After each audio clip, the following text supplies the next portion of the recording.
closed doors, I'm a fool for your love.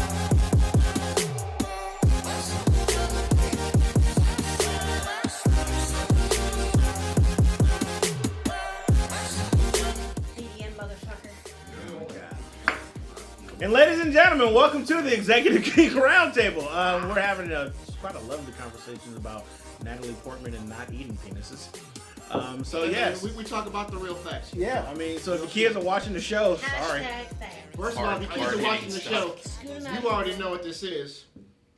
Adults only, baby. Yeah. I'm a guest. I don't get no coke. We don't like you. We don't like brown people. Speak for yourself. Right? Exactly. Yeah. So, melanin.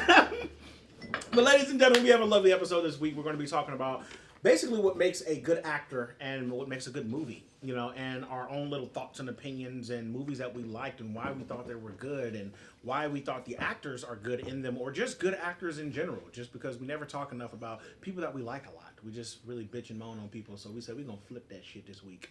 Although last week we had video games, we had a lot of fun with that and inappropriate shit. That was funny. Good times. Yes, very good times. Funny. Yes, we had a lot of fun. If you guys haven't seen it yet, you should check it out. It's pretty funny. Watch it. It's silly as shit. Hit do what the man says. Buttons. Hit the goddamn button. I didn't watch it. Don't make me come find you. He will. Trust me, he will. I didn't watch it, and I'm right here. He's coming for you. Fuck out.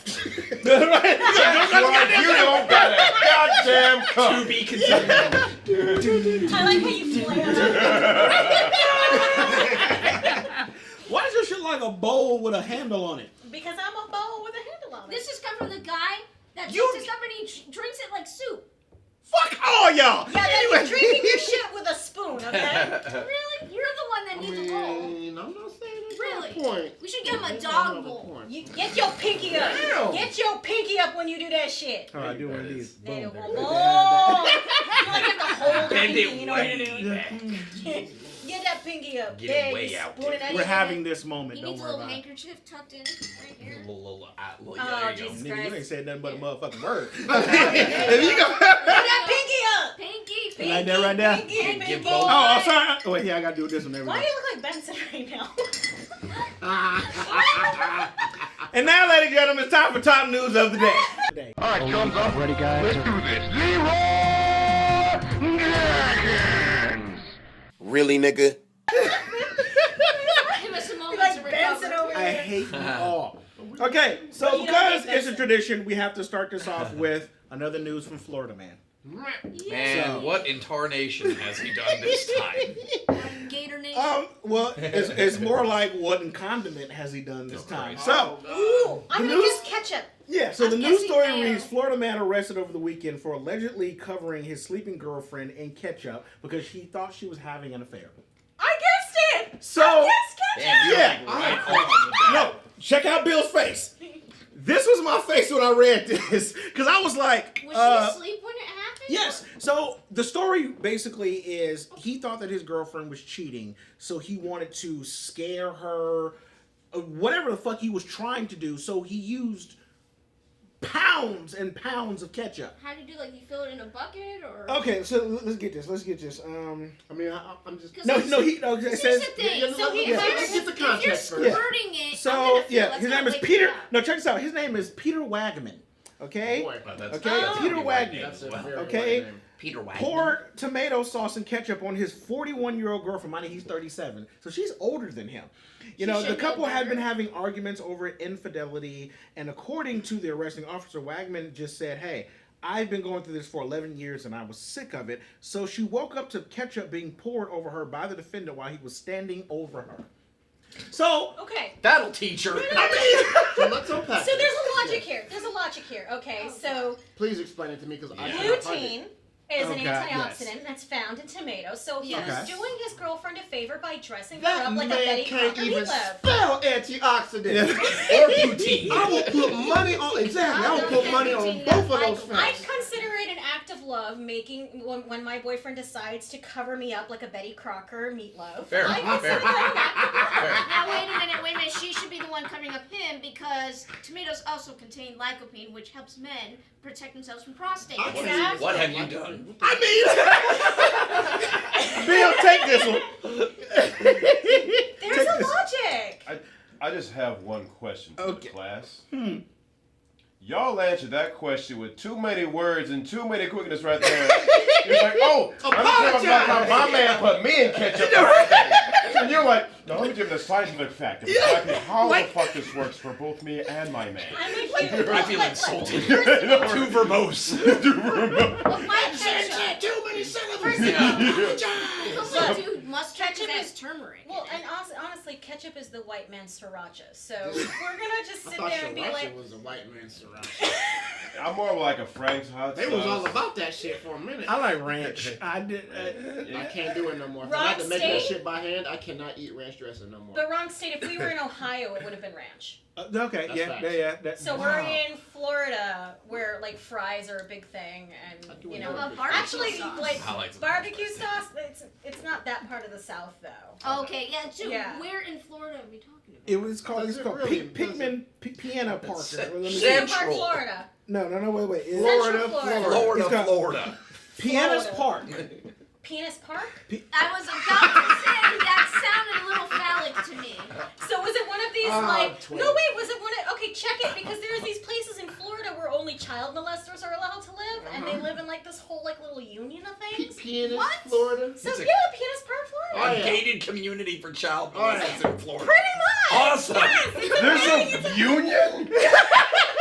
It's like, oh, I got 3 kids today. How about you, Jeffrey? Oh, all 7. Oh, welcome to Union, Jeffrey. Are you fucking kidding me?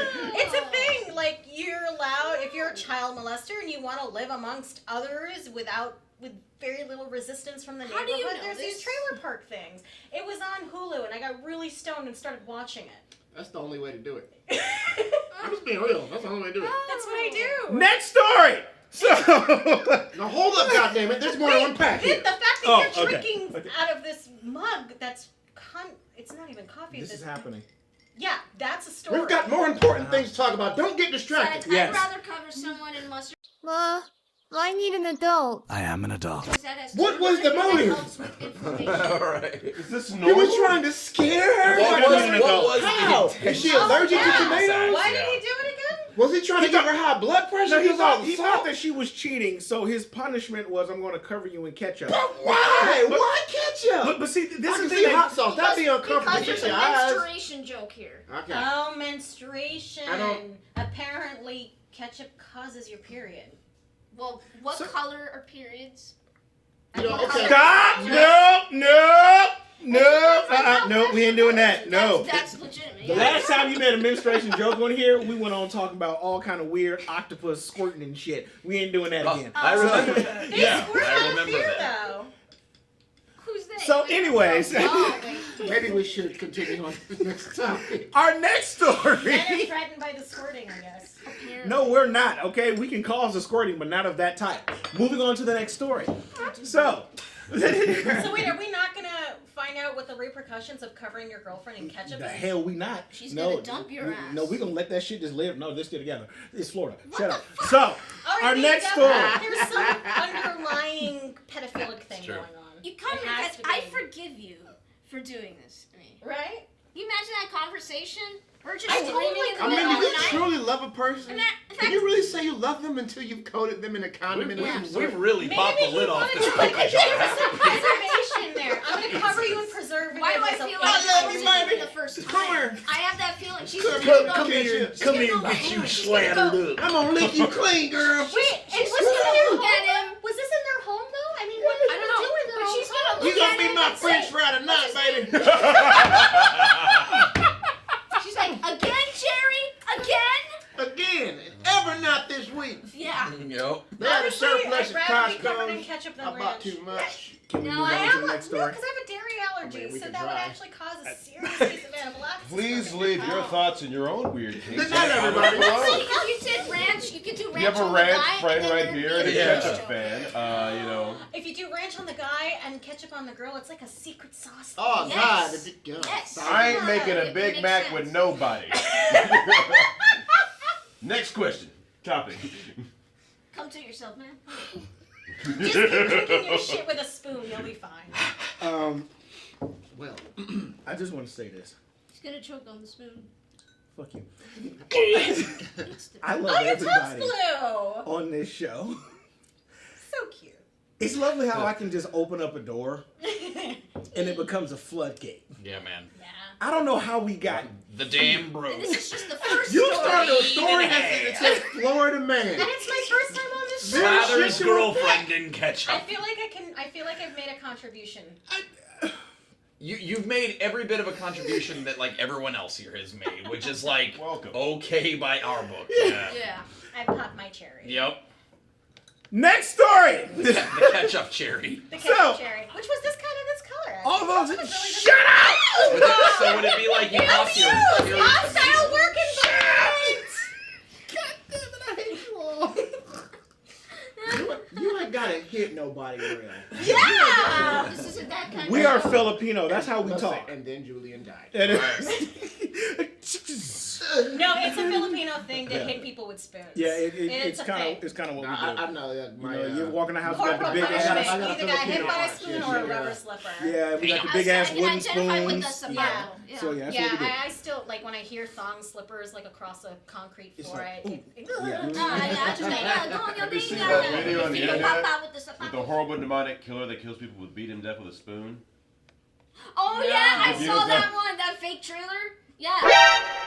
It goes on for Yeah. like It's- literally like dozens of videos. But Oh. first off, link below. Tell them question 2 or statement 2. This is happening today. So this article resurfaced because it was awesome and I had to post it, and I just wanted to just scroll through these while we give our own commentary. So the Queen wore a green screen outfit. It's just she wore a green dress, and the internet. I'm gonna lean into this. The internet is unfucking defeated. See, it's one of those things to where when you give art to the people, you never know what they're going to do. And we're just going to look at this right now. So let's scroll through these pictures. Number one, we have her in her basic green. She just wanted to just be very festive today. She looks She like was she's going so on. happy to be there. And then now we just have somebody. They said we're going to take it to the spectrum. She got grumpy cat. She got grumpy cat on, dude. Was that a transparent of her? Yeah. Check to the bottom. Yeah, Does she have with the, like, No, the scroll video to the bottom where adjuster? she's totally Right? like. Oh my God! Look, they heard of the screen error. Yeah, the screen error. That one. Oh my Yeah, God! and then they have the fireworks. Yes. No, the best one is yet to come. Whoa. The best one is yet to Oh, Pizza the Hut. oh my Because God! everybody loves No, Pizza no, Hut. we got one that's gonna beat them all. Yes, She's yes. mad. This is the best Queen one. bats. This is the best one. Queen the best. best one is Oh yet Jesus! to come. Why? Here we go. No! Yes. That's great. Oh, I wanted to look like the classic Riddler. Best That- one. Oh, that's Oh, That's fine. That was kind actually of raw not, though. man. That That's was kind of Best one raw. yet to come. Some Yeah. celestial This is shit. my fucking favorite. Oh my God! Key her out. They keyed her out, They Jesus. keyed her out. So she's just ahead. They keyed the queen out. So, but wait, for being the head of state, this is actually very symbolic. Right? There's a metaphor. She's the head there. of state. There's a metaphor here. It worked. They keyed the queen It out. works. Oh no! Oh God! Keep going! Keep going! Yes! She got yes! Super Mario. That's very good. Oh my god. I love Oh, it. God. Burger? Yep, there we go. Oh my! You know what thing I love about this? sandwich look- I wonder if she laughs at What she did, and that's what I was gonna say. Oh, Because the thing about the queen is like she does not really take a lot of things seriously, No, and she she will doesn't. laugh and be like, You're fucking "Oh yes!" Look, she has me on her shoulder. I love that. Yes. Oh my God, I love it so much. Oh God, they got a video compilation. Can we see What the got? video? Let's click that video. Oh. Oh God. Oh my That's awesome. God. This is incredible. Turns out she was like, I'm going to wear this lime green suit. She knew what she was doing. She absolutely knew. That's incredible. The queen rocking queen. Whoa. Oh, see? Bars. Right? Oh, Right? bars. Queen rocking queen, bruh. Can you imagine if we had access to this technology in the 90s? Oh my God. You know how many home videos I would mess up? This is amazing. So there's I love it. All right, ladies and gentlemen. So, we're going to jump right into this shit since we took so long on news. We're going to have a lovely forgot news. Can we what go segment. back to the Topic. ketchup story? Wait, what'd you say? So what was the end of the ketchup thing? Like, What happened? that's gonna kill me. No, literally the report was they just arrested the dude, but then they later on released him because there was no harm, although she's not going to charge him for assault. He was charged on She's 57 cool. accounts They're of still Heinz. together. This dude. Slow clap. Get your jokes! Slow Jesus! clap. Slow clap. So we're talking about dad jokes. Slow clap. Michael Dad jokes DeBonis, everybody. Okay. That was actually fucking brilliant. I forgot the goddamn subject with that one right there. Oh, yeah. So today we're going to be basically talking about what makes a good movie and what makes a good actor. Because, and not only was it inspired by a conversation we're actually having earlier today, it was why we were setting up, but I was also thinking a lot about, there's been a lot of going around talking about how the Marvel Cinematic Universe has changed how movies are made and has changed, you know, the landscape of films, whether it's good or bad or how people feel about it. But it's interesting because when you look at just movies in general and then you compare them to how movies are made nowadays, there's not that much growth necessarily in content. It's just really a change in really how the movie is marketed. You know, because all of our stories are very much still the same. If it's not an indie film, nothing's actually pushing the envelope. That's fair. You know, because okay, let's just take. We ain't got like the movie Mother ain't coming out every year. I mean, exactly. Crazy You know, shit like that. I mean, because when you look at just let's say movies like Avengers Endgame, that movie itself, although it was a great film, it didn't necessarily push the envelope outside of VFX and doing something on that large of a scale. So yeah, the fact that it was a culmination, like this long, Exactly. kind of first ever sort of project. Yeah. Kind of what gives it its uniqueness. Yeah, and that's what made it unique was the fact that you had a franchise that was literally 12 years, well, almost 12 years in the making, you know, and how they kept that successful that long. But it's like it doesn't necessarily mean that the movies are all the best because we know that, especially in the MCU, they have some. Can be like usually, we're not all gonna be winners, y'all. Yeah, you know, I mean, that's all things considered, some of those movies could have been a whole lot worse. All things considered, they were. I don't think there wasn't an MCU film I wasn't at least a little entertained by. Yeah. You know, and then just looking at the grand scope of movies, like what do we consider that makes a good movie?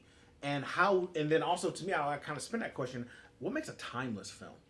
Because for me, when I look at films that are timeless, before giving some examples, I look at movies or even TV shows that are still relevant till today and still give you the same feeling. Like for me personally, and I actually go to TV show before I go to a movie, Frasier. Frasier is getting into 25-year territory. That shit's still fucking funny. It's still on my Netflix and I play it like when I'm just doing shit. Because the jokes still work, you know, the story still works, the characters still fucking work. And it's a very basic story about a weird ass psychologist and his family when he moves back home. You know, it's nothing that's too crazy. And to me, Del Toro and Peter Jackson said the same thing about how you craft a good story. You either make a complicated story with simple characters, or you make a simple story with complicated characters. And one thing that we are seeing nowadays that's starting to happen is that they're trying to blend both. And movies get convoluted. They get a little, because you don't really know what's going on. And you even look, go ahead. Well, I was going to say, like, so do you think that's maybe because everything's a damn trilogy now, or a series, or shared universe. I mean, it makes sense to have, like, you can do that when you have time to unpack all of what's going on. But if you're gonna like relegate it, well, we got to do 3 movies and only 3 movies. Maybe dial that shit back. Well, the big problem with that is kind of twofold. They try to do it, like you said, too much in just a few number of movies, and then B, instead of them focusing on one main theme, they try to put so many different messages and themes and you know, billboarding things all up into these 3 movies instead of saying, let's give it one theme. Like, for example, the MCU was literally, if you look at all the movies in the MCU, they all really dealt with the same thing of failure and coming back, being down and building up, being on my last leg and coming back, losing and then coming back to degrees of that. Exactly. In every single movie, and that's why I give Kevin Feige his props with that, because he literally he recognized that. He was like, let's pick the comics and the stories that all kind of follow the same thing. Of somebody being knocked down and having to build themselves back up, and we're going to spread that across 22 movies. Whereas some of these trilogies go, well, this message needs to be about hope, and this message needs to be about, rights, and this message needs to be about slavery, and this message needs to be about war. And it's just like, but it's all the same characters in the same movie arc, and what are we supposed to feel at the end? We don't know. And that's what I feel like even a trilogy like The Matrix.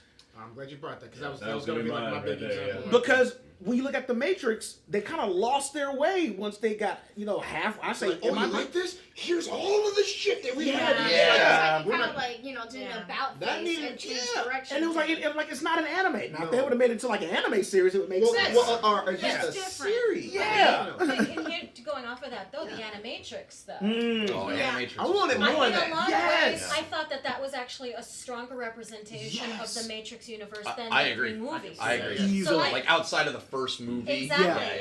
So you had the Animatrix, which was like, okay, this is a wonderful kind of almost like a branch off exploration on everything else that was available, because the Wachowski family, it's not brothers and sisters. Yeah. That once they explored what was possible with the Matrix, and the Matrix is really like the legend is that they couldn't really push to get the entire funding for the film, so they made this trailer. Yep. And the studios were so impressed with the trailer, so they're like, oh, here's the whole movie. Yep. And it's almost kind of like, when you get your first portfolio review and you get an approval and you just kind of vomit all the other details, and everybody's sitting there kind of like, wait, there's more. Yeah, exactly. And it's almost kind of like, we're really happy that you gave it to this, but we don't know if we want all of this. And that's why Jupiter Ascending was such a flop. Yes. Yeah. Oh my God, you went there. Holy shit. I never There's so much going on in that movie. Jupiter Ascending was such a fantastic concept. First of all, casting Channing Tatum was stupid. But second of all, the idea that here is like this absolutely like beautiful story, but because it was Wachowski, they had to throw in all of these elements, like Cloud Atlas, same thing. They had to overthrow all of these elements because it's like, well, it's not Wachowski without all of this. It's Wachowski because of the storytelling. And I think that because Wachowski, they've said in numerous interviews that they were very inspired by Terry Gilliam. Well, Terry Gilliam just tells the story. Yeah, exactly. I was about to say, he's not too big on character. It's more of the story, the environment, the world building. The world building. Yeah, a great example of that was Fisher King. Yeah. He was able to tell all of these wonderful stories. You got like Brazil and you got Fisher King. Brazil was like this wonderful sci-fi adventure where all of these elements kind of come in and you get really excited about it. And then you get the Fisher King, which is really Jeff Bridges and Robyn Williams. And the simplicity of it. It's just how he told the story. Sure. So, I mean, like, as much as I wanted to hate the other two movies, I can at least appreciate that they tied the story at the end. Sure. Yeah, and it kind of goes along with, like I said, the two ways to make a good film. Just in my opinion, that's my opinion. Of course, I want to definitely talk about what you guys feel, but for me, it has to be one of the two. It has to be a complicated story and simple characters, or simple characters and or complicated characters in a simple story. Because what ends up happening is that another example that I love of a very simple story but complicated characters, Lord of the Rings. I was about to bring that up. Lord of the Rings, because it's a very simple story. Bad ring, kill it. You people. go from point A exactly. Point A to point B. But why do we love it? We all have a number of characters that we can relate to and that we love and that are cool. And then the way we get to their stories is so simple. Like the friendship between Frodo and Sam. We don't have to make it convoluted or try to put all these metaphors. It's simple, straightforward, just by their actions. And we also don't need someone to tell us that either. Because a lot of films do that. They have to kind of hammer it over on your head what the story is without realizing you're a human being. You can connect the dots. You understand it. Sure. So we're going to start going around the table. Mike. Boom. What are some of the elements that make a good film for you, or even a timeless film? A timeless film. Well, a timeless movie that comes to my mind is actually Office Space. Okay. The reason that I think Office Space is timeless is because it doesn't matter really what era you drop that into. It's like everybody who's ever worked a job in their life who has bosses, let alone like numerous bosses. It's like, it's just, you know, this happens to be in the context of the, like mid-ish 90s, mid to late 90s, and it's like, it just like a bunch of like buddies who were just kind of sick of the status quo and are just like, man, fuck this crap. Let's like, what if we did something crazy and like just broke the machine, you know? And I think that was, I mean, I feel like I'm due for another viewing of Office Space. It's been long enough where I'm like, I need to laugh at this again. But I think timelessness kind of comes from something that doesn't have to be like era specific. You know, it doesn't like if it's not a period piece, you know, it can't be timeless if it is like if it's cemented in a time. Exactly. Like it's like if the context, if you could like uproot the kind of the plot of Office Space and drop it into like you know, Blade Runner, it's like now it's a bunch of dudes that are like, well, we've got to go down to the robot manufacturing plant today, and I'm so sick of this stupid job, and you know, whatever it is. So is that your Gregory Peck impression? Because that kind of I'll take that. That's what I came across. Like, you know, hey man, fucking. That's the one we're doing. Gregory Peck. Okay. Yeah, I like that. Yeah, and that is a very good point. Is can you take the story and put it in different genres and areas, and does it work? And that is how you make a timeless film, because if a film is so specific to that time, it can still be good, of course. Right. You have all kind of movies like that. You know, Casablanca. You know, The Maltese Falcon. Those are great films, but you can't always take those stories and put them in different times. Like they can work in maybe 3, 4, but they can't work in every single era. You know, so I like that. Cool. What you got, lady? I mean, it is kind of somewhat era specific, but for me, a timeless movie is it doesn't matter what time of year or what mood I'm in. I'm gonna watch it. Little Shop of Horrors with Rick Moranis and Ellen Green, and I mean, really, when you think about it, a movie like that is just so representative of camp. That you're just kind of really. It's about a Venus flytrap that's overgrown and trying to kill people. I can't. There's, it's like trying to force the message down my throat. I don't know what the message of Seymour is, but we know he's kind of about consumerism. Consumerism of 1980s society. Reaganism. I don't know. More. But something around that. But it's like, look, Rick Moranis, nerdy underdog. Ellen Green, you know, she's a beautiful woman, maybe a little misguided, and the falling in love part, the somewhat weirdness of life part. You had the ultimate like comedy like actor. You had Steve Martin and Bill Murray at the same time. You know, I actually I guess I still kind of date guys that are like Steve Martin. Oh, Jesus. But it's, you know, that whole, just elements of absolutely everything. And I think that the idea that this movie was just made at a time that it was made, and the fact that the original scary version had Jack Nicholson in it. That's crazy. Sure did. Like the original black and white Jack Nicholson's in it. I think it was one of his first movies or something like that. But a movie like that, I don't need a rhyme. I don't need a reason. I don't need an occasion. I know that when I watch this movie, it's a fun time. And for me, that's what makes a movie timeless. And that's a really good note. I like that. Totally. That's a cool note for me, it's like less transcendent about time period and more transcendent about me in my mood. Like, sure.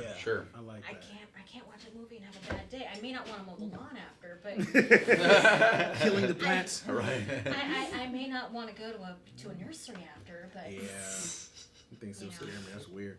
All right, I know you got some sort of horror movie.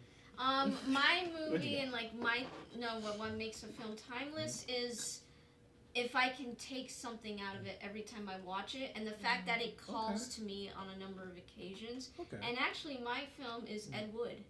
I don't think I've seen it. Yeah, it's a biopic on director Ed Wood, who directed famous B cult movies such as It Came from Outer Space. Or no, not sorry, Plan 9 from Outer Space. Plan 9 from Outer Space. Glen or Glenda. Yeah. Yeah, so what I like about that film is, as a aspiring working actor, there's a scene in the movie where he's lying down in his bed with his girlfriend, and he's comparing himself to Orson Welles.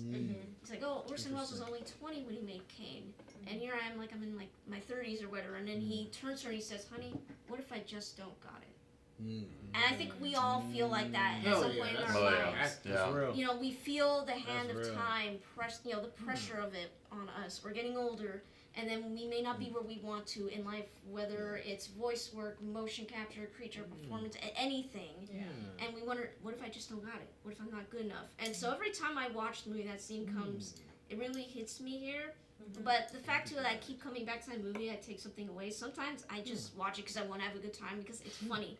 They're supposed to be filming a scene on the street, and there's a police car coming, and the cameraman says, "Hey, what's going on?" Johnny Depp as Ed Wood says, "We don't have a permit. Run!" Fail. Gorilla shit. Yeah. There's a lot of funny moments like that peppered throughout, but then there's also a lot of heart where it also talks about the friendship between Bela Lugosi and Ed Wood.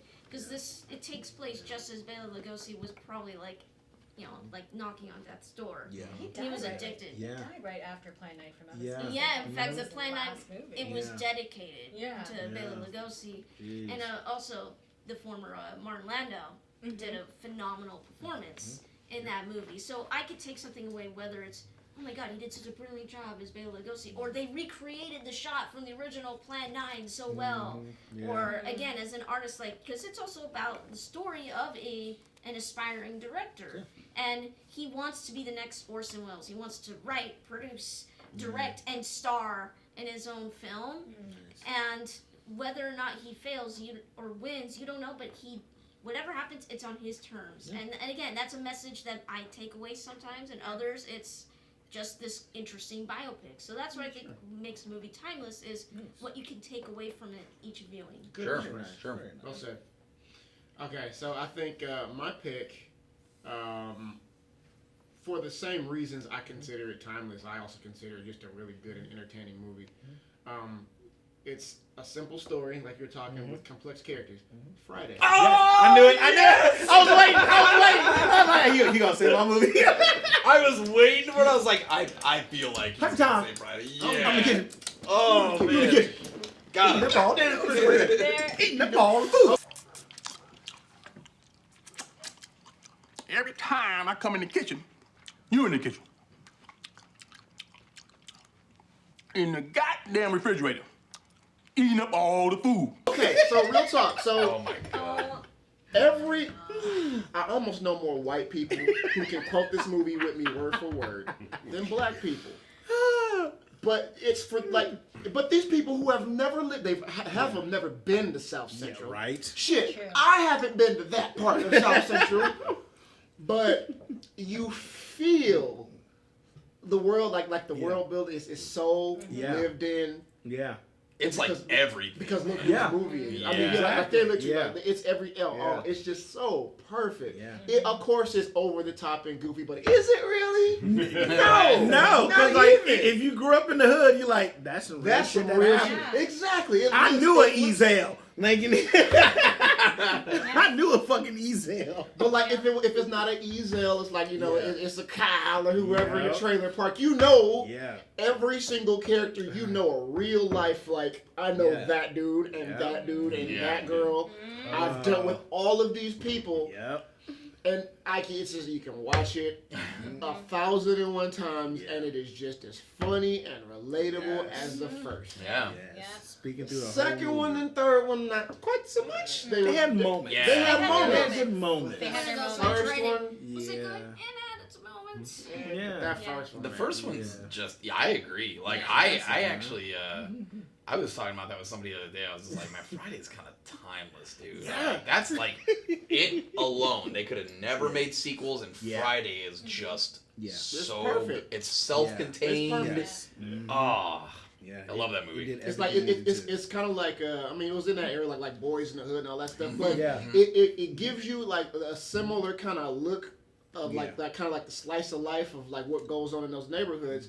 But it's not quite so damn dour. And I was saying, they was like, let's flip this and make it. Let's show some of the funnier sides of this dark place you guys don't know about. Because we were getting like, we were getting Menace to Society, Boys in the Hood, it's a lot. things like that. Heavy. And it was interesting about Friday is after Friday came out, we started getting more lighter movies in that area. We started getting like The Wood, and other films like that start showing the same areas, but just a lighter tone. I was like, there's some funny shit. There's a lot to unpack and talk about. I mean, these are like a complex area, complex neighborhoods. Like talk about melting pots. Yeah, like seriously, yeah. So I mean, there was lots to discuss. I'm glad that movie happened when it happened because for those reasons, like it.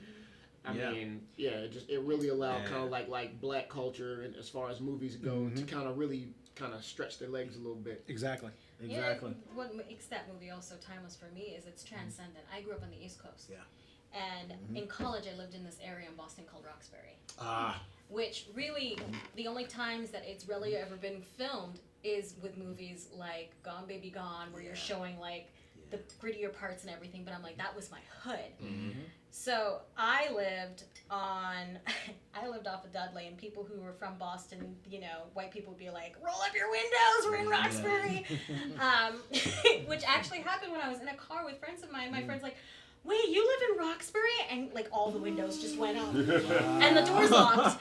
And I lived in this house, and like on the right side of my house was this guy who worked for the power company for like 40 years, and he had always lived in this house. But he used to tell me about when, there used to be Boston police like parked outside like every day. And then on the other side of me was a pimp and his hoe, and like on the other side of that was a guy who was raising like fighting pit bulls. Oh, wow. So I would come out and pick up a couple shell casings here and just walk to school, and my mom would used to be so concerned. She'd be like, oh well, what if things happen here and there? And the guy who used to work for the power company would be like, don't worry about baby girl. They don't bring work home with him. And she just her big Filipino eyes just be like this kind of, and I'm like, he's right, like my brother got hassled by 2 cops on the way back going, why are you in this neighborhood? And it was hard for him to explain that like my sister lives right upstairs. And it's, movies like Friday where you're kind of like, it wasn't just here. Yeah, it was everywhere. It was everywhere. And it kind of opened up the experience of like, different income family homes. Because you're thinking about like Leave It to Beaver, right? Yeah. And then you had something that kind of swung in the other direction, which was All in the Family. Yeah. And the Jeffersons. And then you had like these really like beautiful like, Falcon and Crest. And then you had all of these other like Dallas, and then Friday comes out, and it's kind of like that movie was so much more relatable on several different levels. It was. Thank you. This is us. For every Cosby show, there's Friday. Yes. So totally. Shower caps and all. Oh, God. Boy, Jesus, for real, what the you got, cigarette Ben? and the long fucking cherry. Yeah. Ain't that some truth? Damn. What you got? For me, timeless. I'm going real old here. I'm gonna go with Akira Kurosawa's Seven Samurai. Nice. Because that thing right there. Good choice. It literally birthed slow motion in films. Yeah. And it birthed the last stands for movies. That's why it's been remade so many fucking times. Right? Like Magnificent Seven. Yeah, right. And then the other one that was done a few years ago. Every spaghetti western. Yep. But what makes it timeless for me is it actually birthed one of my favorite movies, which is, Tombstone. Ooh. Because Tombstone is the shit. That was one of mine. Because so going back to like simple story, pick what you're saying, complicated characters. Simple story. Poor town, bandits, trouble, misfits, save them. There it is. Yeah. That's what it is right there. Fucking Val Kilmer, dude. Val Kilmer as Doc Holliday is one of the best characters I've ever seen. What situation? This man is dying, but he's like happens to be like the greatest gunman ever, right? Fact. Somebody testify. fire up the organ Just a here. tiny tidbit. There are movies that I still keep in my DVD players. I kid you not. My PlayStation in the living room still has Lord of the Rings 2 Towers in it. My PlayStation in the room still has Tombstone in it. Because if you take the discs out, they'll disintegrate. Right? Because I still watch those movies like they're fucking religions. I'm sorry, keep going, dude. Oh. I just want to know, are you the kind of collector that you also have it on Laserdisc? How did you know I actually have a Laserdisc collection? I'll talk about that later. But yes, keep going. Yes, I actually have a Laserdisc collection, but yes. She drinks and she knows. Just like how I knew it was going to be about ketchup on that first story. I knew it was Laserdisc. She got it. Yeah. My God. She's psychic. She knows. Fucking magic. You don't What am I thinking about right now? Penis. Dang. I was gonna ask for the Dang, that's why he's not psychic. Right there. But it just birthed every other like Last Stand, Never Give Up, Do the Right Thing movie after that. Yeah. And you know, you could talk for hours, just kind of cut the bullshit. Yeah, that's what it is. That's what it is. That is the absolute, for me, the definition of the complicated characters in a very serious but simple situation. You walk away encouraged. You can watch it any time of the year, and you walk away feeling good because you know somebody like that. Yeah. You know the asshole who's talented. You know the goody-goody. You know the best friend. You know the asshole family. You know the bad spouse, whatnot. You know somebody in that situation, and you watch it and you just have yourself a good ass time. Yeah. And Kurosawa is one of those directors where it's kind of, he birthed so much. Like, Oh, yeah. Rashomon. Yeah. We wouldn't have all of these fucking Law and Order iterations. No, we would if not. we didn't have Rashomon. God, without Kurosawa, we really wouldn't have Star Wars. Facts. Yeah. Absolute facts. Yeah. I So think- fucking ahead of his time, Jesus. Oh my God. and like those tight shots where you're seeing people sweating and everything. Yeah. I mean, he just did so much for modern American cinema and TV. Yeah. When you think about it. Yeah. And the time lapse. He actually invented that too. So we're like the sun going over, like, oh, okay, now. Yeah. and people that- think that King did Oh yeah, no. you know, got that people from thought Kurosawa. like Orson Welles did all of this, and I'm like, but Nah, Kurosawa. You gotta look deeper. took You that. gotta Yeah. look deeper into Kurosawa. And that for me is another big point of what makes a good film and makes films timeless, because outside of Tombstone, because that was one of my other ones, one that I'll add to the pot because and I mentioned it earlier, but I've been introducing Nakota to like a moviecation because she didn't grow up watching a lot of movies, so I've been showing her so many movies, and I had her watch The Wood. Now, Nakota actually likes black movies more than she watches anything else. I mean, I think that woman is secretly black. She watches way more black films than I do. It's She got some weird. black in her. And she does. Every night. So, Joke. but we were watching The Wood. You're so stupid. I've heard a thing about once you go black.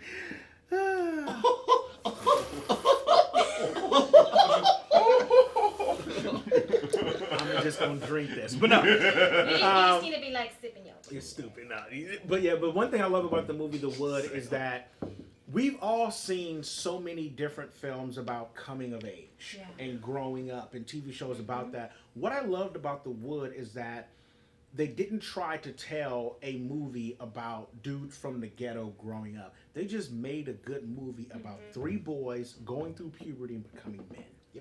But they did it from a perspective of people who you don't see every day going through. But they had the same conversations of boys trying to talk about what a vagina is, how you pick up girls, or the grab the booty game that all of us stupid boys played growing up, the betting who would have sex first, the what type of mitts to eat during a dance and shit like that. We were children too. Exactly. We didn't just come out the womb sexual predators like Right? some of y'all. Exactly. Like some of them watch the people make y'all try to think. Right? And that's Message. and that's why the movie is timeless to me, because I literally plan to show it to my son of, look, dude, we all grew up this way. Like, we all had those funny moments. Because the movie even shows two best friends losing their virginity to each other. Just what is it like losing your virginity to someone? That whole weird, awkward experience. Learning how to put a condom on. My favorite one is when the girl goes, that's what it looks like, because she had never seen a penis before. And it's just coming up, right? He was just like, he goes, I think so. Because he doesn't even know. Is this what it's supposed to look like? I still But have that's all I that got, baby. I've actually turned around and been like, oh, yeah, see? is that what it looks like? I'm like, In your world, this is what it looks like. In your but it's like, but that's what I love about when it comes to films, you know, like The Wood or other timeless films like that, is because it shows the slice of life of, wow, we all went through that. Damn, I remember exactly how old I was when having that moment, when going to my first dance, when, you know, seeing something crazy happens and shit like that. And that's timeless, you know, and that's how you have a film where you can put that anywhere. You can put the coming of age story anywhere and it still fucking works. For sure. Christmas Story. Oh yeah. Well, Ralphie in class, like we all have that moment where we think we're gonna ace this test or this quiz, and we turn out we don't get the grade we wanted. We feel humiliated. We all feel too around Christmas time. We're getting ready for break, and the days go by like so slow. Yep. Except for my girlfriend, because she's currently from communist fucking parts of the world. I don't know. She doesn't like Christmas stories. So. What? Oh. Does she like The Sandlot, though? Is she Jewish? Does she like Home Alone? I don't know what the fuck her problem is. Does she like Home Alone? Home Alone at least? Die Hard. That's a Christmas movie. We actually did Die Hard is a Christmas movie. She liked it. She liked it. She liked Die Hard. Okay, good. She doesn't hate Christmas then. Okay. But what about Sandlot? Oh, man. You're kidding. How do you think about it? I'm trying That to was remember if she's literally seen my it or not. childhood. Yeah, mine too. Mine too. You're killing me, man. To be continued. He's like, I'll have an update on the next episode. It's that authenticity. I mean, you know a movie is authentic, especially with the weird parts when everybody uncomfortably shifts in the Yeah, they'd be like, oh, I know what you that know, is. Shit. and that's like, it's that literally, it's that visceral reaction. Yeah. You know, when one of the greatest things that I've ever seen is reactions to people when they first watch Jurassic Park, and when the Tyrannosaurus Rex comes down, you see people do this. And there's that authenticity there, where it's kind of, and Jurassic Park could be another timeless film. Oh yeah, it still where, works. Like, you know, everybody loved dinosaurs as a kid. Oh, hell yeah. Everybody was really excited. It's like, it's a movie about dinosaurs. Oh, they have to eat. Yeah. And they eat the lawyer, which made everybody in the audience really happy. Sorry, lawyers. I'm sure you probably wished you knew what that was. You had people at your firm that you wish were eating too, especially out of a urinal. And people in their seats. The scene in Black Swan. Her finger. Oh, you have right down your hand. You got like skin coming down. You want to pick it out. Oh. Yeah, I can tell everyone. Okay, we had enough. Oh God, I hate But I got a personal problem with that. And I think that kind of segues into what makes a good movie. It's that authenticity, that authentic reaction. Yeah. That scene in Endgame where all the women leave the fight and do that pose, and I went, fuck. Yeah. We didn't. No, it wasn't authentic. I can't. It wasn't real. I know. It wasn't real. It wasn't. Yeah. No, and you know, one of the reasons why Robert Downey Jr. is so perfect in his role, and we talked about this at E3. Yeah. It's authentic. It's authentic. It's real. You can't watch Robert Downey Jr. in that Iron Man role and not think about other roles he's been in, like with Kiss Kiss Bang Bang. Yeah. Where you know he's that perfect kind of like like. I mean, honestly, even all the way back to school, when he's walking around in that frilly shit and he's got like his hair in different colors and Less Than Zero, I'm like, that Robert Downey Jr. that is Iron Man is that Robert Downey Jr. who was also in Back to School. Yeah. I also think of him in Chaplin. Yeah, it's real. Oh, Chaplin was so good. That transcendence of person. And that's what makes a good actor. That's why, in my humble opinion, looking at what makes a good movie or a good actor, one of the most talented acters, period, ever, for me, will always be Gary Oldman. Yeah. Oh, we man. were just talking about him. Yeah. Anything. He's the one actor that sometimes you forget it's him. Yeah. Because you just go, is that fuck? Yeah. I forgot. Oh. Fifth Element. Yeah. Right? Then watch Batman. Or The Professional. The Professional.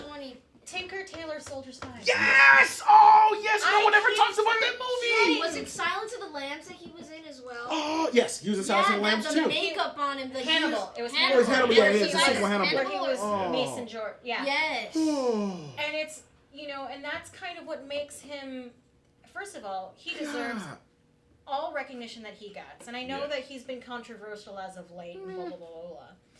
But for him... he won the Oscar for when he was playing Winston Churchill. Finest Hour. Finest that Hour. That was so good. Okay, he was Sid Vicious. Yes, he was. Yes, he was. Yeah. So like for him being in all of these roles, you're just kind of like, oh yeah, I totally forgot it. And like there was another movie. He was in a Netflix movie where he played the voice. And was it Tao? Yes. Yeah, it was And Tom. I didn't recognize it was him until he said something, and it was Yeah. a certain. I was like, that's Gary Oldman. You know one of my other favorite performances of him when he was the villain.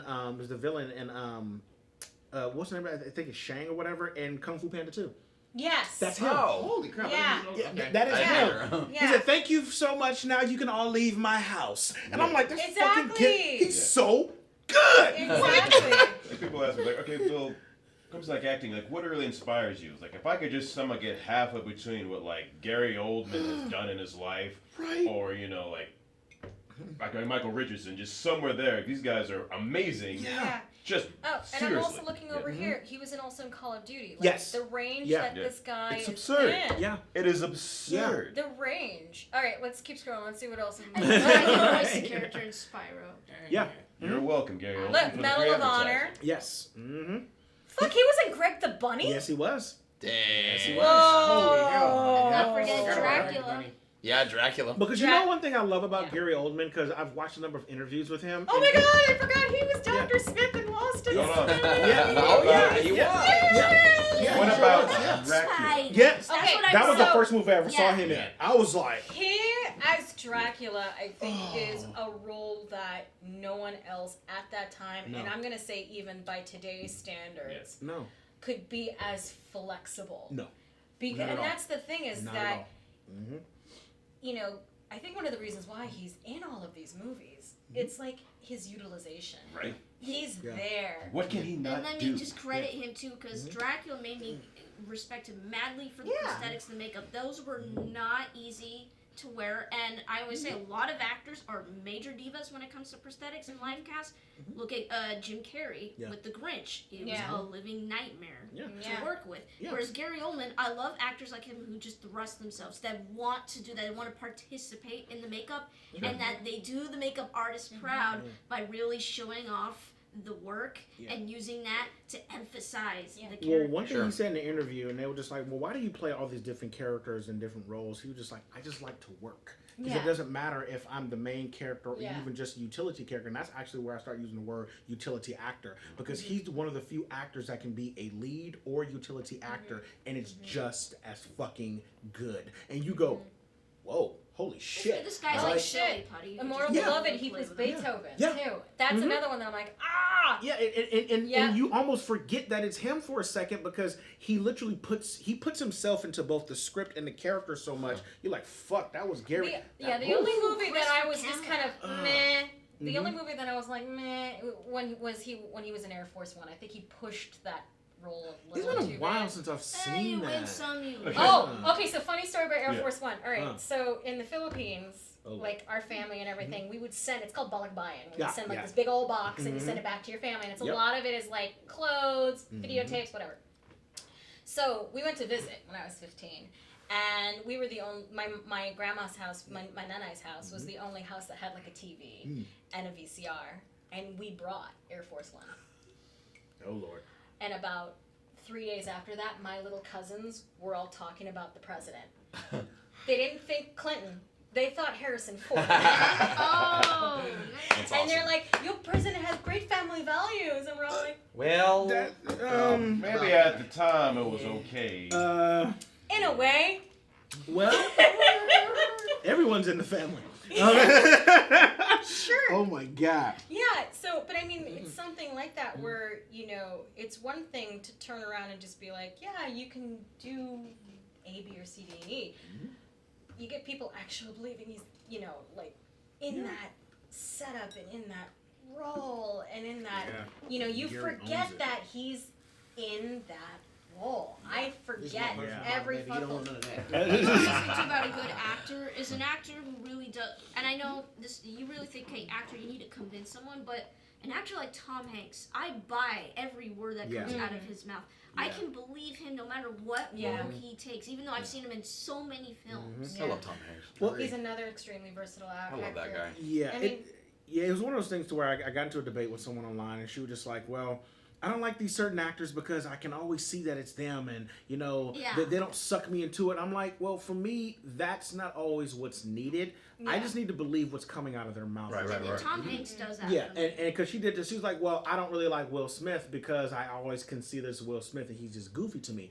I'm like, for me, it's do you believe what the fuck's coming out of Will's mouth? I don't know, Because one thing about Will Smith, serious stuff, dude. well, not only that, I mean, he's not only is he versatile, has serious stuff, but the thing is one thing I can say about Will, and it's not just because of the relationship I have with him, but when that man cries, everybody feels it. Yeah, Pursuit of Happiness he is an is amazing really example. good. Yeah. Like, So I didn't. oh. I mean, like okay, you get Hancock, Yeah. and you get Independence Day, Yeah. right? Wild Wild West. Sorry. Wild Wild West. Yeah. But then you got Pursuit of Happiness. Yeah. Yeah. And you get, was it 7 Pounds? Yes. Concussion. And Concussion. And 7 pounds was. Oof. Oh, don't forget the scene in Fresh Prince with his father. Yes. I was actually thinking that about was that. actually, and you get to like there was that one, and it was also the one where Carlton actually had to stand up, saying that he was a sellout, and you had that wonderful kind of, and even though that was like the scene with Carlton, but the fact that Will Smith is in that scene as well, and he's representing the way he was representing, there is range. And I think that's like the big word that is part of this conversation. Sure. It's range. You're not seeing Will Smith blah blah blah. You're seeing Will Smith reading the script in a way where it's like, okay, I buy in. Yeah. I can see that. I get it. Like I get it. I was talking about Vincent D'Onofrio and Philip Seymour Hoffman earlier. Oh my God, yeah, like both of those names. Yeah, like crazy good. Philip Seymour Hoffman as like the stoner dude in Twister. Yeah. Was you also believe it. the master. Yeah. And Capote. Yeah. And may he rest in peace. And I think that for him, it was almost kind of like you got a piece of him every single time. Yeah. Yeah. You learned a little bit more of him at every single time. Because he put himself into a lot of things. Exactly. Yeah. Exactly. Yeah. And that's one of the reasons why I love Glenn Close so much. Oh, why? I will fight you for that waifu.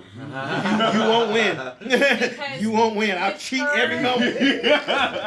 How did Bill die? Nigga, we went up against Roe with Glenn Close. Actually, and here's something I found out about Glenn Close not too long ago that I actually fucking love.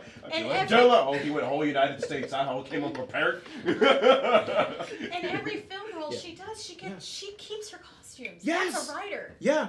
Yeah, so she actually kept all of her costumes in Dangerous Liaison. I'm just thinking she kept the Cruella de Vil costume. She kept her Cruella de Vil-ness. Sexy. I mean, oh my God. Another actress that I think does really, really well, even though she's done mostly serious roles, but her range is so there. It's Alfre Woodard.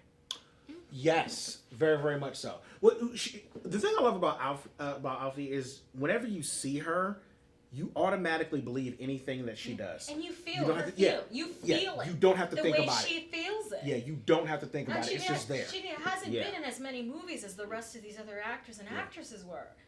But I mean, wow. She was the one thing I actually liked in Civil War. Wow. Yeah. Sorry, I still don't really like that movie. Just get over it. So we have heard. Yeah, right. But her small little scene in Civil War, I was like, oh, damn. Okay. Shit. Yeah. Heart. Yeah. And that to me is what makes an actor good, is when you can just simply believe what the story that they're telling. Bringing it back to Lord of the Rings, one thing I love, because especially not just because I'm a big Ian McKellen fan, is he is a master. Ian McKellen and Anthony Hopkins are a master of timing. Yeah. And these are two gentlemen that they take the moments and every single line that they deliver, and they make you understand every single word. There's weight to it. Yeah, and everything has a weight to it. Yeah. And when you look at just his performance as Gandalf, even though that's nowhere near my favorite movie that he's done, but what I love about that is he literally took every single word of the script and actually wrote subtext to all of them. Yeah. And I was like, that's work. That's a lot of work. That's acting a lot of work. Yeah. And then you see the movie and you go, oh. Yeah. Because everything else stops. And to me, when an actor is really, really good, is everything else stops around them, and it's just boom. You're right there with them, and everything they say, you're just like, whoa. Okay, I can't think of many other actors other than him who have been in multiple trilogies as legacy characters. True. No, Samuel Jackson. Okay. Yeah, because he's been in a number of trilogies. Star Wars, Marvel. Yeah, Star Wars, Shaq. Marvel, Shaq. Harrison Ford. Harrison Ford is another one. Sylvester Stallone. If you believe in the Tarantino shared universe Even if he theory, did create one himself. Yeah. I don't do expand more than theories. one director. Yeah, I don't do theories because whatever. There's been quite a few. Yeah, right? Yeah. So Ian McKellen, my absolute favorite movie with Ian McKellen is Gods and Monsters. I knew you were gonna say it. Yes. Yes. Oh, Gods and Monsters. That one. Really good. Oh my god. Excellent. Man, Brendan Fraser was awesome in that too. Yeah, he was. He's making a comeback. Oh, I'm happy yeah. for him. Oh. I like him. Is he making a comeback? Yeah, he's great in Doom Patrol. Yeah, he's in Doom Patrol. He's so good in it. Yes. He's so Brendan good Fraser in is it. good, actually. He is. Catching up. When he was He's just like, There's a in the Mummy complicated character trilogy. and a simple story. And he's another actor that a lot of people don't realize has quite a bit of range too. Like Brendan Fraser. Yeah. My favorite movie will still always be Blast from the Past. Oh, Oh my lucky stars! Negro. Right. Him and Black, because there was an authenticity to how he really played it's a new world. Yeah. This is a new world, and I don't think anyone else could have played that well because you had to get this larger than life man. Because Brendan Fraser's a tall motherfucker. Yeah. We saw that in Encino Man. Yes, exactly. Yeah. Oh, you're stupid. Oh my god. Ew. Oh god, why'd you have to go there? Anyways. Because Pauly Shore is life. Yeah, I know, but the way he played that I role. don't like the way you said that about Pauly Shore. I will fight you right now. I will lose. But I will fight you Pauly Shore. for Pauly Shore. Pauly Shore was at our Christmas party. Really? Yeah, he's Alright, been 2 years in a row. Yeah. Holy shit, that's dope. Julian Okay, West. wait a minute. Hold on one fucking second. What? You can't sit there and be like Pauly Shore and be like, Pauly Shore was at your Christmas party? No, I just said it's a cool thing, but I'm like, Pauly, I don't know the guy, so I'm just like, what the fuck? I don't know. Oh, so you got to know him in order for him to be worth a damn? No. Okay, correction, nigga. I didn't say he wasn't worth a damn. I was like, oh, Pauly Shore. Because we talk about Brendan Fraser, and when she said Encino Man, I'm thinking to the wrong part because you You know fucked what up. I also like about a good actor is sometimes you don't necessarily have to have like a high caliber actor like a Philip Seymour Hoffman. Sometimes you have an actor where they bring a personality. And I feel like with every film, first of all, number one, you could tell they're invested, even if it's a bad film. But second, there's like shades of them they bring. And the one actor that does that for me is Vincent Price. Oh yeah, totally. Like, you know what you're getting into when you see a He's Vincent Price film. in it. But Yeah. He's He in owns it. and there's like different shades of him, Yeah. whether he's playing a dastardly bastard in 10 Commandments, or he's playing this devious, diabolical villain in Dr. Phibes. It doesn't Or matter. he's Or like House a on Haunted loving, Hill. he's like a loving fatherly character, like an Edward Yeah, Scissorhands. it's just- Yeah, but it's like shades of Vincent. You can still Sure. tell it's him, and I always like that he's invested. He doesn't give a shitty performance. It's him. And then there's also these actors who you just kind of see in movies and you're like, like Clint Howard. Oh, interesting fact, he was in the original Fly. See? A lot of people don't know that. He was. Oh my god. He Yeah, was. Vincent Price was Holy in the Fly. Shit, he really was. Damn. You ain't saw this? The original Fly. Not the Jeff Goldblum Yeah, the one. Jeff The Goldblum. black and white The one. Jeff Goldblum No, it was one in is color. the one Jeff that's- Goldblum Okay. is Jeff Goldblum in every Jeff Goldblumy way. See, y'all gotta understand something about Julian. Julian, it's like songs. Like I know the character, but I can't rattle off names like that. Like, oh, this is so and so. Well, they were this and that and the other. Jeff Goldblum. Stop for a second. He's the Jewish. Chris, guy. wake your ass up! Y'all audio guy was falling asleep back there, so we Why gonna you fuck gotta with do him. I was about to You know? say. Talk about means- actors. Jeff You know what? I want to. Yeah, I really want to see I love Jeff you, Chris. Goldblum get pushed. Jeff Yeah. Goldblum. I want to see his actual ranks. Everyone's like, Yeah. just be Jeff Goldblum. It's like, I want to see what he can do. Yeah, because they You, really if you hired want to him really to see be Jeff Goldblum in range, go watch him at the Rockwell. I saw him as a jazz Everyone keeps pianist. saying that. He is Yeah. so funny. So it's like Jeff Goldblum being Jeff Excellent Goldblum, but musician. his range is outside of acting. He's an Interesting. amazing jazz pianist. He like is, if we could yeah, pull up something where that he he's is. playing, but like Yeah. His wife is amazing too, by the way. his She's wife a is contortionist. amazing. And like Jeff, like that's the thing is Jeff Goldblum is a brand. Yeah, he is his own brand. Yeah. And I think that's probably the reason why he just does what he does. Jeff Goldblum also did, what was the LA food critic who recently, Jonathan Gold. Yeah. Jeff Goldblum and Jonathan Gold, just Jeff being Jeff and Jonathan Gold being Jonathan Gold, and just doing their thing. It's like, actors like that have their own little brand. Like Anthony Hopkins is another example. Anthony Hopkins is his own brand. You're never going to get him not doing his Welsh accent. Right. It's impossible. When he did the mutant, when Anthony Hopkins was doing Mutiny on the Bounty, and he tried to do a little bit of this, like, it's like just kind of was not like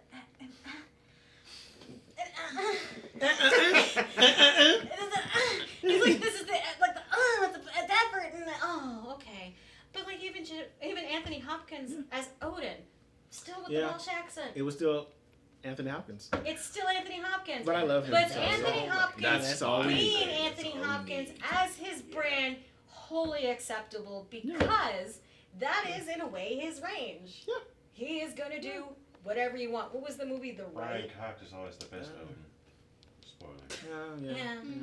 I said what I said. I'm sorry, the Hannibal series was still my favorite though, because Anthony Hopkins as fucking Hannibal Lecter is. I'm sorry, no one can beat it. That's just me. No one can beat it. And no one can beat it. I watched an interview with him recently. He, he's an alcoholic for as long as he was. He can't remember himself in all those roles. Yeah. He cannot remember himself Very as true. Hannibal Lecter. He watches it, and there's a certain degree of dissociation to it, because his head was just it was all over the place. Wow. Yep. His head's so cloudy, and he's another one range outside of acting. He's a composer. Yeah. And he wrote this waltz that was actually like I forget which country played it, but it was like it's beautiful. Yeah, him on Instagram, he's really awesome and he's on also, Instagram. He's amazing on painter Instagram. and Maui and everything. So it's like range. Yeah. And I think that's the thing. It's like there's range and then there's range. Yeah. And he's somebody who's got range. No. Chris the brought up the bucket. frozen cherries and the frozen coconut. I text you. I know you wanted to do that. My face has been in that, Chris. Oh God, it has. Oh. Why is Chris walking around with a bucket of sherbet? You've asked too many questions. That's right. It's That's my why we first love time Bill. on this show. That's why we love Bill. It is my first time on Somebody's this getting show. slathered with this here sherbet. Now who's it gonna be? I don't know. You get the ketchup Somebody first. who's been cheating on somebody. You called his ice, bitch. Okay. All right. So before we get to trivia, we're gonna go around. All right. Favorite movie and favorite actor. Go. Oh Jesus. Favorite movie. God. I would say favorite movie. Go take it. Go. Yeah, I would say. I guess off the top of my head, Way of the Gun. Okay. Nice. Favorite actor.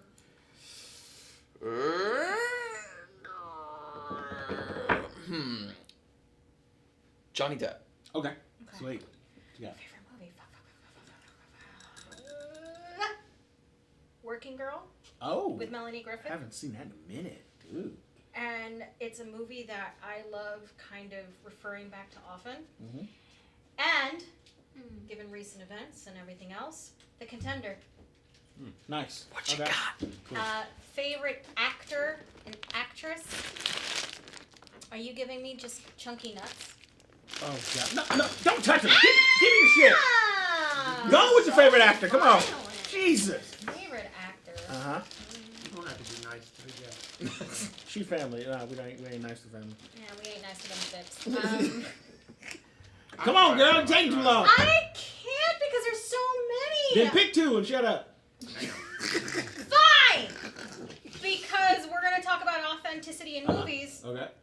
Jodie Foster and Anthony Hopkins. Ooh, okay. There you go. Jodie There Foster's is a beast. nothing that will compare to how Jodie Foster reacts to that first takedown by Anthony Hopkins.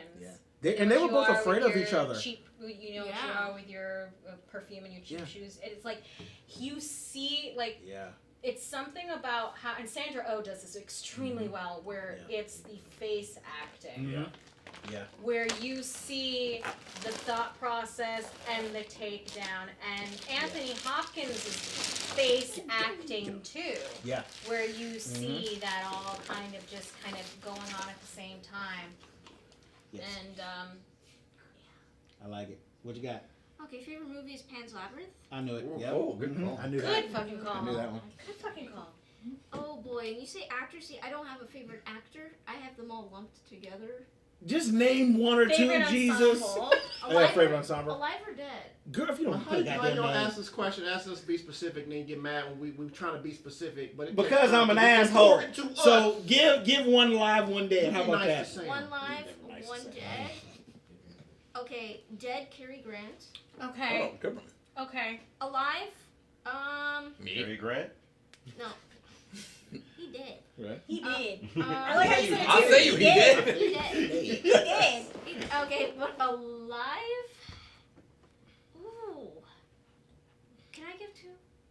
Yes, lady. Swear to Black Jesus. Tom Hanks. Okay. Good show, by the way. DiCaprio. Got it. Cool. Okay. All right. Favorite Leonardo movie? DiCaprio, you said? Leo. He should have won an respect Oscar it. for What's Eating Gilbert Grape. He really should. Catch Me If Yeah. You Can. A little bit Yeah. of Aviator. Kirsten Kim, I still watched that one a lot too. Is it bad that I Yeah. fell asleep during The Revenant? No. Okay. Except for when the bears It's showed up. it's a very. I laughed when the guy hit the propeller at Titanic. Got kicked out of the air. It takes a lot to watch that movie because it's just heavy content. Yeah. This is very heavy. All right, let's see. Favorite movie is Singing in the Rain. Favorite actor is Nicolas Cage. I'm playing. Are you? I don't think actually, you are. I no. think you've wanted to No, steal the seriously, Declaration I of would have Yeah, said it's- he was singing in the rains because Debbie Reynolds is in it. Yeah. But, Wait, do you Reynolds- wish you were Debbie Reynolds? We all wish we were. No, I wish Debbie I was Reynolds. dating He her. wishes. No, actually, when I met Debbie Reynolds, would've because I fathered met Debbie Carrie and Carrie at the Fisher. same time, I told Debbie, I said, I still want to date you to this day. And Carrie started busting up laughing. She was like, wow, Mom, someone wants you. So, yeah, it was really funny. Anyways, I think she just secretly would have wished you were her stepfather. I don't care, man. Oh, damn. I'm holding back so many jokes right now. I know. Favorite actor is actually John Travolta. Yes, John. Really? Yes, John Travolta. We need Even you- Battlefield Earth, John Travolta? Yes, because when you look at the That's range, range. That's yeah. still when range. you look at the range of his films, especially movies like Face Off, and then movies Yes. like it's Which, by the way, is one of the only movies in recent history where they reference the name of the movie in exactly. the movie. Yeah. I watched that in Cantonese, by the Yeah. way. Oh wow, crazy. Yeah, you look at Phenomenon, you look at Face Off, you have even Battlefield. Yeah, that was horrible. But you look at a lot of his other films, and the man does do it. He brings it. He delivers it. He does. Yeah, You know, and he has this certain charisma about him that carries into every film. Michael. Yeah.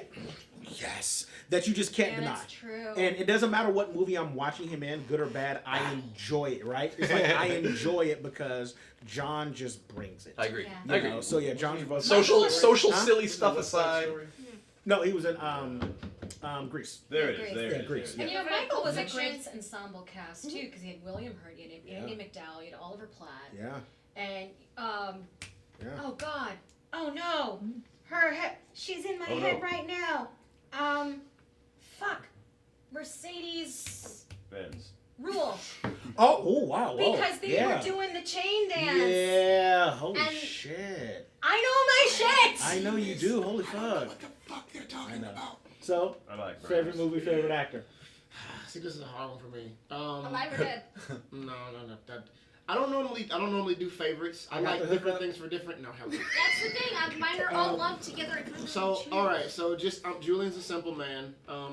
I'm gonna say my favorite movie is probably The Matrix, just because I've watched it. Just I love that movie and everything about it. I say favorite actor, probably Lawrence Fishburne. Yes. Hey. Nice. Before Real cool he guy. became Lawrence, or when Real he was cool still guy. Larry. Oh yeah. I don't know. When I he was can see, Larry, or yeah, see, that when he changes became That goes Definitely Lawrence. Lawrence. Because that goes to his Othello days. Yes, Yeah, it Larry does. Yeah. Okay. Yes, Larry. Right. Larry. He All right, Bill, what was you got? Larry. He was still Larry Mhm. in a lot of movies. Yeah. What you got, Bill?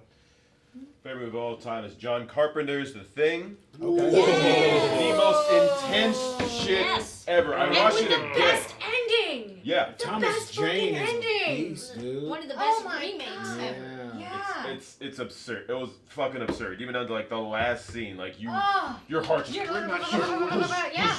God, the special effects for its time. That's practical effects on it. Like it in Jurassic Park hold up to this day. To this day. God, yeah. And that wasn't one movie, and that was one director who did his own like music and everything too. Yeah, Renaissance man right there. Absurd. Yeah. Best actor. I'm gonna narrow it down right now. It's Phil Lamar. Yes. Okay. Phil Lamar. That's Which film? Right Which film is like that's you can't have down to a film because he's done everything from Pulp Fiction, voice acting, Mad TV. That is absolute versatile. It's Black inspiration. He is a man among men. So, Samurai Phil's Jack a monster, is still, dude. Samurai Jack is still some of my favorites. Samurai Jack, yeah. Because it was funny because when I saw Samurai Jack, I'd watched it so much and didn't realize it was him until I went to a panel and they start talking about it and Phil's on the panel. He said, "Yes, it's Samurai Jack," and I'm like, "Oh my fucking god!" What? Like the brain juice was just dripping out of your just ear. blew up. And, man, Samurai Jack is that's real stuff. That's real stuff. I'm just thinking too, like going off of Pulp Fiction, Ving Rhames is somebody who has a surprising range. Yes. Because not only was he Marcellus Wallace, but he was also the head of Secret Service in the movie Dave. Yep. And it's kind of like, what was the movie where he played the drag queen? Tu Wong Fu? No, Tu Wong Fu. It was nice. It was called Joy or something. It was like it's kind of a happy name or something like that. When he watched after that little girl, that was good too. I would have to pull my phone out and feel like Travolta played a drag queen. He did. He did. Well, that was Hairspray. Priscilla, Queen of the Desert. That's we're pulling it up. Holiday Heart. Yes. Holiday Heart. Yep. Holiday Heart was good. And Priscilla, Queen of the Desert has Terrence Malick in it. Yeah. I was just kind of like, okay. Oh my god. Yeah. Oh my god, I love that. No, the Tu Wong Fu was a really good film. Tu Wong Fu, thanks for I just watched that at the Hollywood Forever Cemetery last summer. There's something about that movie, Tu Wong Fu. Yep, I think it brought. It was right. What year was Tu Wong Fu? Was John Leguizamo? Yeah, John Leguizamo. And it was also Patrick Swayze. And Wesley Snipes. Because and the one thing I loved about that film. 1995. Yeah. Off by a year.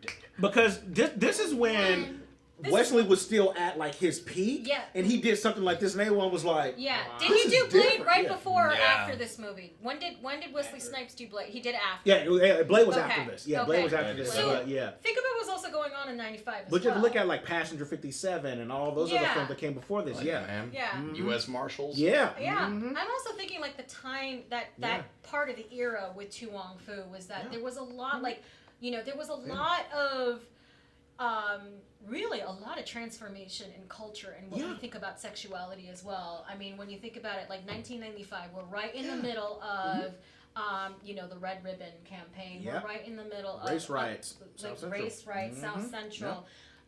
We're right in the middle of like where Oprah is now, like she's now transcended over Phil Donahue for talks, ballroom culture, Vogue.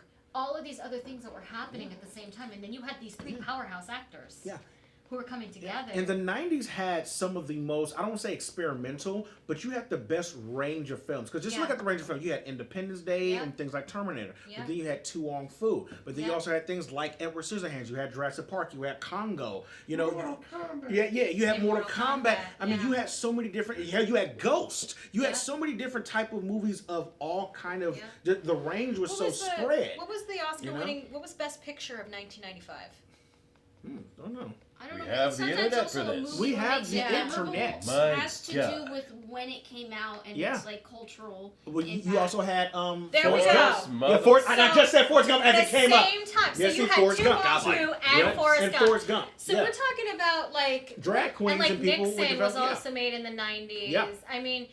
You have these movies that were coming out in the 90s. American Pie. If we had to think about like widest range Yeah. and breadth of work. It Easily was the 90s. The 90s had so much, because the 90s was literally the you had the kids from the 70s that were their parents did a lot of drugs and they let everything. Now they were adults and making movies and saying, we have these ideas, let's just start making shit. And they made so many different types when of did films. Spawn come out? Because I think Spawn came 90s. out around the same Spawn was time. 90s as well. Spawn was 90s as well. And Michael J. White going from Spawn to Black Dynamite. Right. Exactly. Oh, so there Spawn we go. was the 90s.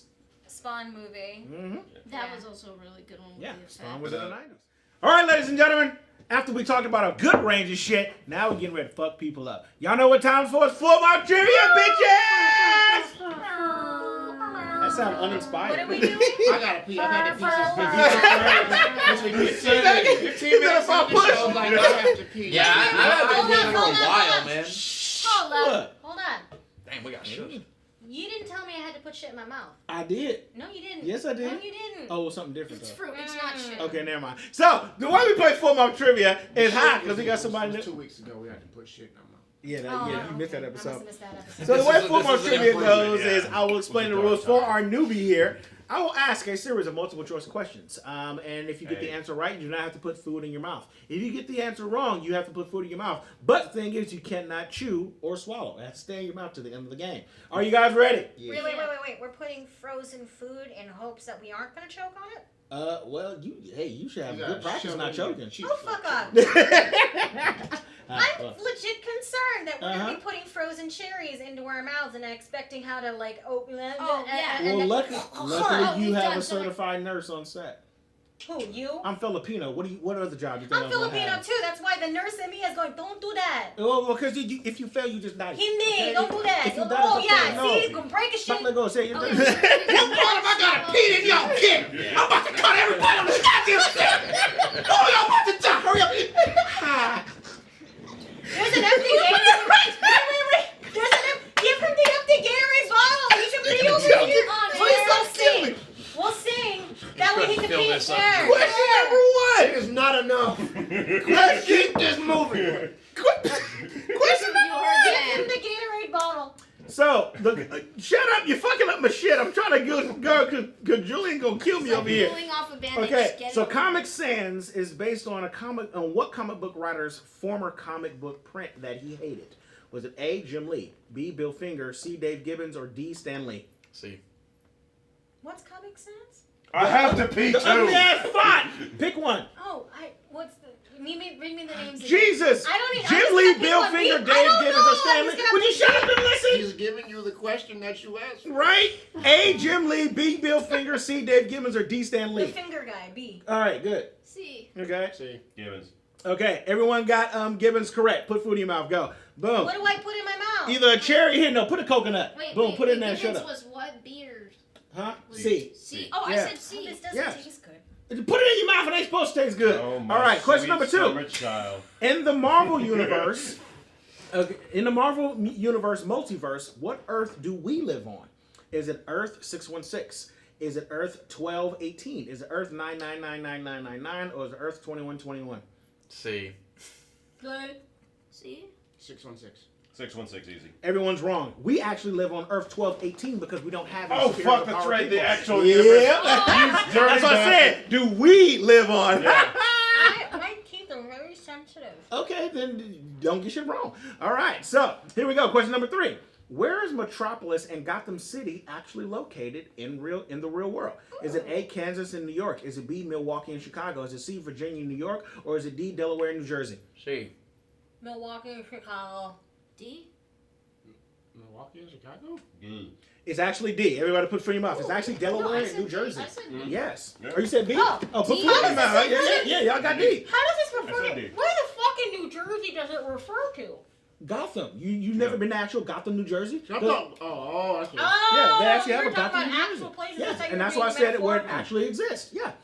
All right. In an alternate timeline, how does Mary Jane die and from... what does Mary Jane die from? A, irradiated blood, B, irradiated food, C, irradiated nanotech, or D, irradiated sperm? The C one. Okay. D. Huh? The sperm. See? Same sperm. Okay.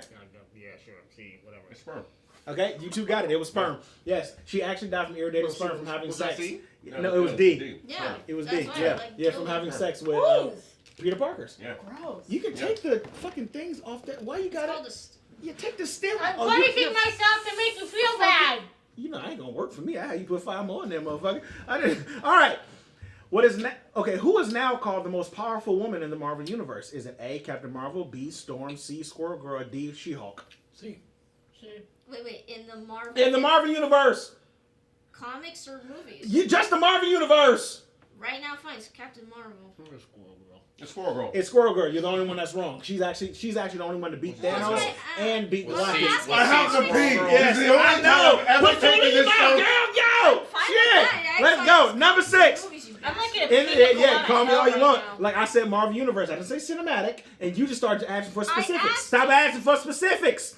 Answer the question. Now, number 6. The Weapons program has produced many super beings as Deadpool, Rocket Raccoon, and more. But who is Weapon 1? Is it A. Blockade, B. James Howlett, C. Steve Rogers, or D. Isaiah Bradley? C. See? It's Isaiah Bradley. Answer is C. Steve Rogers. Everybody else put food in your mouth. Isaiah Bradley is before Steve fucking Rogers. Actually, he was right after. He's right after. He's right. He's literally right after. I don't know. He's right after. Yeah, yeah. Because after the scientist, can't remember his name, Dr. Somewhere to E got killed. Isaiah Bradley was after. I'm about to fact Yeah, check that one. yeah. Go ahead. Go ahead. All right, number 7. Last question. How many characters have been worthy to wield Thor's hammer? Is it A4, B31, C17, or D12? D12. D12. All right. Huh?